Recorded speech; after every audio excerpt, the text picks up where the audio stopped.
High atop a snow-covered mountain, a Zen monk watched as the villagers decorated their homes with bright lights and colorful ornaments. His master approached and asked him, "What are they celebrating?" The monk replied, "Christmas, master." The old man smiled and said something that would forever change the way we understand this holiday. Today you will discover an extraordinary story that brings together two worlds that seem to be opposites: ancient Zen wisdom and the celebration of Christmas. What you are about to hear will transform the way you experience these holidays. At the monastery of the Golden Clouds, located in the mountains of northern Japan, lived a young monk named Kenji. It was his first winter at the monastery, and although he had renounced his former life in the city, something inside him stirred with the arrival of December. Kenji had grown up celebrating Christmas. He remembered the lights, the gifts, the family gatherings. Now, dressed in his simple brown robe, he swept the snow-covered courtyard while listening from afar to the church bells of the neighboring village. Master Taquan, a 78-year-old elder with eyes as deep as ancient wells, watched Kenji from the temple. He knew that look. He had seen it in many disciples over the years. Nostalgia, the inner conflict between two worlds. That afternoon, during meditation, Kenji could not concentrate. His mind wandered to carols, the scent of pine, the lights twinkling in the valley's windows. When the bell sounded to mark the end of the session, Master Taquan called him to his room. "Sit down, Kenji," said the master, pouring green tea into 2 ceramic cups. The young man obeyed, his head slightly bowed in respect. "I see that Christmas lives in your heart," Taquan began, without beating around the bush. Kenji was surprised. "Master, I try to focus on Zen practice, but your mind flies toward the celebrations in the valley," the old man finished with an understanding smile.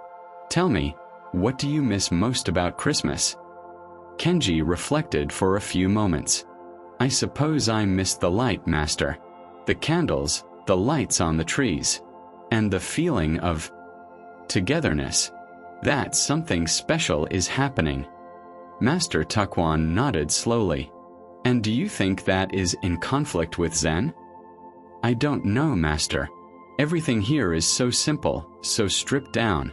Christmas is just the opposite. Colorful, abundant, full of things." "Things," Taquan repeated, savoring the word as if it were tea. "Tell me, Kenji, what do you know about the origin of Christmas?" The young monk began to explain what he remembered about the birth of Jesus, the manger, the 3 wise men. The master listened attentively, without interrupting. "So a child is born in the most absolute poverty," Taquan summarized when Kenji finished. "His parents do not even have a room to stay in. He is born among animals in a stable. And yet that moment is considered the most sacred. Doesn't that seem extraordinarily Zen to you?" Kenji blinked, confused. "Zen, master. Zen teaches that the sacred is not in palaces, but in the ordinary. Not in abundance, but in simplicity. That child, born with nothing, in the most humble place imaginable, becomes light for millions. Isn't that the very essence of our practice? Finding the extraordinary in the ordinary. Seeing enlightenment in a bowl of rice, in the sound of rain, in the cry of a baby in a stable." The young monk felt something shift inside him, as if a closed door were slowly beginning to open. "But master," Kenji objected, "then why do we celebrate Christmas with so many lights, gifts, and decorations? That doesn't seem simple or Zen." Taquan laughed softly. "Ah, that is an excellent question. And to answer it, I need to tell you a story that happened many years ago, when I was only a little older than you." The master stood up and walked toward the window, from which the valley illuminated by the first stars of the night could be seen. "What I am about to tell you," he said gravely, "completely changed my understanding of Zen, and it happened precisely during a Christmas. I was 25 years old," Taquan began, sitting down again. "I had just arrived at this very monastery, full of rigid ideas about what it meant to be a Zen monk. To me, everything external was a distraction. Celebrations, rituals, festivities. I saw them as obstacles to enlightenment. Kenji listened attentively, recognizing himself in those words. That year, the master continued, my teacher, the Venerable Dogen, sent me on an apparently simple mission. I was to go down to the village on the night of December 24th to deliver medicine to a family that urgently needed it. I resisted. It was the sacred night of our winter meditation. Why should I abandon the practice to go down into the noisy world of Christmas celebrations? But Master Dogen insisted. Go, he told me, and keep your eyes wide open. I did not understand what he meant until that night. Taquan paused to drink his tea. Kenji waited eagerly. I went down the mountain with resentment, carrying the medicine. The village was transformed. Every house glowed with warm light. Families gathered together, children laughed. The freshly fallen snow made everything seem like a dream world. And I was determined to remain untouched by all of it. I arrived at the house of the family that needed the medicine. It was a humble dwelling on the edge of the village. When I knocked on the door, a young woman opened it, holding a baby in her arms. Her face lit up when she saw me. Thank you, she kept saying, tears in her eyes. It's for my father. He's very ill. You have no idea what it means that they sent the medicine tonight on this very night. She invited me inside. In the small room, the whole family was gathered around an elderly man lying on a futon. They had almost nothing, a few candles, a pine branch decorated with folded papers, a simple meal on a low table. But there was something in that place. Master Taquan closed his eyes, as if reliving the moment. There was peace, Kenji. There was pure, genuine love. The sick old man smiled as his grandchildren sang to him. The daughter prepared tea for everyone. The son-in-law repaired a wooden toy for his child. And I, standing in the doorway with my monk's robe and my closed heart, suddenly saw it. What did you see, Master? Kenji asked, leaning forward. I saw the most perfect Zen I had ever witnessed. Every person was completely present. The grandmother peeled an orange with total attention. The child played with a simple string as if it were the most precious treasure. The mother rocked the baby with a tenderness that was meditation in motion. There was no division between the sacred and the everyday. Christmas was not a distraction from their Zen life. It was its perfect expression. If this story is resonating with you, if you are discovering a new way of understanding both Zen and Christmas, I invite you to subscribe to this channel. Each week we share Zen stories and teachings that transform the way we see everyday life. Don't miss the upcoming stories we have prepared. Click the subscribe button and activate the bell to receive notifications. Now, let us continue with what Master Taquan learned that night. That family, Taquan continued, taught me something fundamental. They invited me to have dinner with them. They shared their humble meal as if it were an imperial banquet. And while we ate, the sick old man spoke to me. Monk, he said in a weak but clear voice, do you know why we decorate this tree with papers and candles? I told him I didn't. Each paper represents a blessing from the year. Each candle a person we love. When we light the candles, we are not distracting ourselves from the sacred. We are consciously remembering everything that illuminates our lives.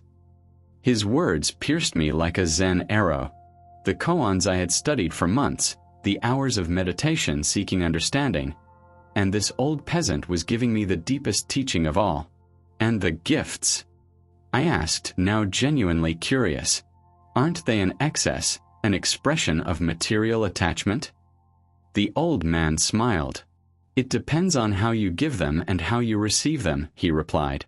My grandson gave me this polished stone. He took from his pocket an ordinary river stone, smoothed by water. He picked it up from the stream and has been polishing it for months. When he gave it to me, he said, Grandfather, this stone has been polished by the water for 100 years, just as you have been polished by life. It is strong and gentle at the same time. When I hold it, I think of you. Master Taquan looked at Kenji intensely. Do you understand? The gift was not the stone. It was mindfulness, conscious love, deep connection. That is pure Zen. Kenji nodded slowly, feeling his old concepts crumble like snow under the sun. I spent the whole night with that family, Takwon continued. And with every moment I saw more clearly. When the child fell asleep in his mother's lap and she looked at him with that unconditional love. That was Zen compassion. When the son-in-law offered to wash the dishes so his wife could rest. That was selfless service, the heart of the Bodhisattva. When I finally returned to the monastery before dawn, my teacher Dogen was waiting for me in the temple. He said nothing. He simply looked at me with those eyes that saw straight into the soul. And I, without words, bowed deeply because I had understood. Zen is not against celebration, Kenji. Zen is against unconsciousness. You can celebrate Christmas with total mindfulness, with genuine gratitude, with conscious generosity, and that will be perfect Zen. Or you can meditate in a temple with a mind full of distraction and ego, and that will not be Zen at all. The young monk felt tears in his eyes. Then, Master, how should I celebrate Christmas here in the monastery? Takwon smiled broadly. Tomorrow is December 24th. I am going to ask you to do something. I want you to go down to the village and observe the celebrations, but not as a distant spectator or a critical judge. Observe with the heart of Zen. Look at the light of the candles with the same attention with which you watch your breath in meditation. Observe the gestures of love among families as if they were living sutras. And then return and tell me what you found. The next day, Kenji descended to the village with a completely different heart. Everything he saw moved him deeply. A mother carefully choosing a small doll for her daughter. There was loving attention. An old man carving a wooden figure for his grandson. There were patience and dedication. Children sharing sweets with poorer ones. There was the natural generosity of the heart. That night, when he returned to the monastery, he found Master Takwon in the garden. He had lit a simple paper candle beside the small pine tree growing near the temple. Master, Kenji said with an emotional voice, I saw it. I saw Zen in every act of love, in every gesture of kindness. I saw that the light of Christmas candles is no different from the light of our own Buddha nature. Both illuminate the darkness. And the gifts, he continued, are not about material things. They are about saying, I see you. I value you. I think of you. That is pure mindfulness. Takwon nodded with satisfaction. You have understood. Christmas celebrates the birth of light in the deepest darkness of winter. Zen teaches us that this light is already within us, waiting to be recognized. They are two paths toward the same truth. From tonight on, declared the Master, in this monastery we will celebrate Zen Christmas. We will light a candle for every being we love. We will share our food with mindfulness and gratitude. And we will remember that every ordinary moment, including the celebration, is extraordinarily sacred. And so it was. Every year since then, at the Monastery of the Golden Clouds, the monks celebrate a Zen Christmas. Without excess, without noise, but with deep presence. One candle, a simple tree, a shared meal with total attention. Because they understood that the Christmas spirit and the Zen spirit are one.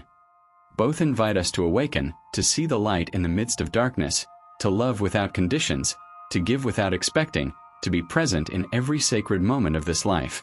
If this story has touched your heart, if you have discovered a new way to live these holidays with more presence and less stress, with more meaning and less consumption, I invite you to share this video with someone who needs to hear it. And don't forget to subscribe to receive more Zen stories that transform our everyday lives. This Christmas, I invite you to celebrate with Zen awareness.